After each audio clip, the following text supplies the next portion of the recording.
J'ai concocté pour vous plusieurs séries de vidéos sur comment avoir une idée business en fait qu'on pourra développer sur le digital. Parce que j'ai fait face à ce genre de questions ces derniers temps, surtout lorsque j'ai lancé la formation comment vendre plus de 2000 € sur le net de façon régulière avec le marketing digital. Les prospects avec lesquels j'ai plus discuté en fait m'ont posé ce genre de questions. Écoutez madame, je suis tant, je fais telle chose, j'ai envie de commencer avec le digital, qu'est-ce que je peux faire? Comment développer une idée, comment développer une source de revenus avec le marketing digital? C'est notre thématique d'aujourd'hui. J'espère que la thématique ça vous intéresse et que ça vous plaît. Alors prenez vos stylos, prenez votre agenda et nous allons prendre note tout de suite. N'oubliez pas d'enregistrer ce post parce que cette vidéo, parce que ça pourrait vous aider. Vous pouvez revenir sur ça, reçu ça autant de fois que vous voulez, ça va vous apporter un plus, n'est-ce pas? Alors moi je suis Moulika Takabasi, votre conseillère en marketing transformationnel et en motivation personnelle. Alors aujourd'hui, comment développer, comment créer une idée business sur le digital? J'ai déjà fait un post par rapport à ça, mais je me permets en fait de vous faire une vidéo pour vous expliquer encore davantage parce que ça fait partie des points clés en fait développés au cours de la formation que j'ai lancée dernièrement, qui a été transformée pour beaucoup d'autres qui sont venus à moi en coaching privé parce que beaucoup n'avaient pas la disponibilité d'y être et tout. Donc ça faisait partie d'un module qu'on a vraiment eu le temps de décortiquer. Alors prenez votre tasse comme moi et allons-y. Votre idée business, si vous êtes comme moi, quelqu'un qui est très objectivé en fait, qui regarde beaucoup, qui observe beaucoup et qui analyse et qui est en même de pouvoir prendre des décisions parce que c'est ça pour moi l'entrepreneur, quelqu'un qui regarde et quelqu'un qui a la possibilité après de rentrer à l'intérieur de lui-même pour aller chercher une source, pour aller chercher une passion, pour aller chercher un rêve, pour aller chercher une expertise, pour aller chercher une solution qui doit apporter à un besoin qui existe, n'est-ce pas? Aussi simple que ça, celui qui rentre à l'intérieur de lui, qui fait sortir des solutions, c'est ça que moi j'appelle entrepreneur aujourd'hui. Alors si vous êtes là, que vous regardez un peu autour de vous, il y a plein de problèmes que les gens ont, que vous pouvez solutionner, que vous avez peut-être la possibilité de solutionner, que vous pouvez transformer en idée business. Vous allez me dire, mais comment je vais faire pour le savoir et tout. J'avais regardé une vidéo ici sur TikTok où la personne dit, mais regardez autour de vous. Déjà quand je prends par exemple le cas de si vous êtes un commerçant, un e-commerçant en fait qui fait des transactions via le net, vous allez comprendre que en tant qu'Africains, nous avons vraiment des problèmes par exemple pour envoyer de l'argent à l'extérieur. Nous sommes forcément obligés d'utiliser le système traditionnel que vous connaissez, aller dans un guichet, envoyer ça par Western ou bien par RIA, etc. Mais les banques en ligne ou bien les transactions en ligne, les histoires de PayPal, nous avons vraiment du mal à utiliser ça en Afrique ici, vraiment du mal à utiliser ça en Afrique. Donc ça fait déjà partie des problèmes que vous pouvez solutionner si vous pensez que vous avez l'expertise qu'il faut. C'était entre parenthèses.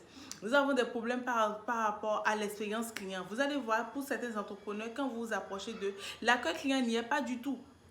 Parce que je suppose que la personne est seule à gérer ses réseaux sociaux, seule à produire, seule à gérer les livraisons, seule à faire ceci. C'est souvent comme ça le quotidien de l'entrepreneur débutant ou en griffe entrepreneur intermédiaire, parce que moi-même des fois j'y fais face. C'est pas comme si les ressources sont là et que les ressources nous aident tout le temps. Il y a des fois tu as des ressources qui sont là mais qui sont hyper défaillantes et tout, vous comprenez un peu. Donc du coup tu es à même de pouvoir faire tout en fait à la fois quand tu es entrepreneur. Ça c'est pas nouveau, je vous apprends rien. Donc déjà toi tu peux commencer par réfléchir pour dire mais qu'est-ce que je peux faire pour créer une solution dans ce sens qui pourra alléger la tâche en fait aux entrepreneurs. Ça fait une idée business. Maintenant dire ça comme ça va être en vrai comme ça, vous n'allez pas forcément vous retrouver. Vous allez vous dire mais ça me prend combien de temps, combien de mois, combien d'années pour évaluer les problématiques en fait des entrepreneurs ou les problématiques d'un environnement donné afin de pouvoir faire sortir une idée. Alors la stratégie que je vous donne elle est très simple. On partira sur 4 points. Le premier point, vous allez me lister en fait vos talents. Quelles sont les choses que vous pouvez faire de façon automatique, sans aucune formation, aucune connaissance, que vous aimez bien faire, qui vous passionne, ou vous n'avez pas besoin d'aller prendre en fait une compétence ou bien une connaissance ailleurs avant de le faire. Quelles sont ces choses que vous pouvez faire de façon gratuite en fait, sans attendre que quelqu'un vous paye en fait. C'est ça que moi j'appelle talent, c'est ça que j'appelle encore don. vous pouvez bâtir votre idée business à partir d'un talent ou à partir de votre don. Vous pouvez bâtir votre idée business à partir d'une compétence que vous avez acquise. Ça peut être une formation que vous avez reçue à partir d'une expertise que vous aviez, ça peut être un diplôme que vous avez acquis. Vous pouvez bâtir en fait une idée business à partir de votre expérience de vie, c'est-à-dire qu'à partir de votre vécu. Il y a certaines personnes qui ont vécu, par exemple, comment je vais dire, l'exemple que moi j'utilise très souvent, qui est lié forcément à ma vie et tout, c'est l'exemple de mère célibataire en fait, où tu fais face en fait aux aléas de la vie seule en fait avec ton enfant ou avec ton fils. Tu fais face à comment gérer le quotidien de l'enfant, comment gérer ton quotidien, comment gérer les apparences, comment gérer la vie de l'enfant, la nutrition de l'enfant, l'alimentation de l'enfant, comment permettre à l'enfant de grandir en fait dans un environnement sain sans pour autant s'inquiéter. Comment gérer en fait, comment gérer la garde de l'enfant quand tu vas travailler, ou bien quand tu es maman et puis tu es à la maison, c'est-à-dire que tu travailles depuis ta maison. Comment tu peux gérer la présence de l'enfant et ton business et tes clients, etc. Donc il y a plein d'histoires comme ça où tu es peut-être une femme divorcée, tu es quelqu'un, peut-être tu as subi l'obésité et puis tu t'en es sorti. Et tu te dis, ok, j'ai pris pas tel parcours avant d'y arriver. Donc, ça peut faire pour toi, en fait, une idée business. Tu comprends un peu? L'idée business, en fait, c'est cette, moi, je dirais juste, c'est l'idée qui te vient à partir de ce que tu as vécu, à partir de ce que tu as acquis comme connaissance ou comme savoir, à partir de ce que tu as reçu comme diplôme, à partir d'un talent ou à partir d'un don, ou à partir de ton environnement immédiat en fait. Donc c'est des idées qui sont un peu partout, que toi-même il va falloir que tu aies une écoute active, sensible par rapport à ton environnement pour pouvoir déceler ce qui se passe autour de toi et à partir de là bâtir en fait une idée business.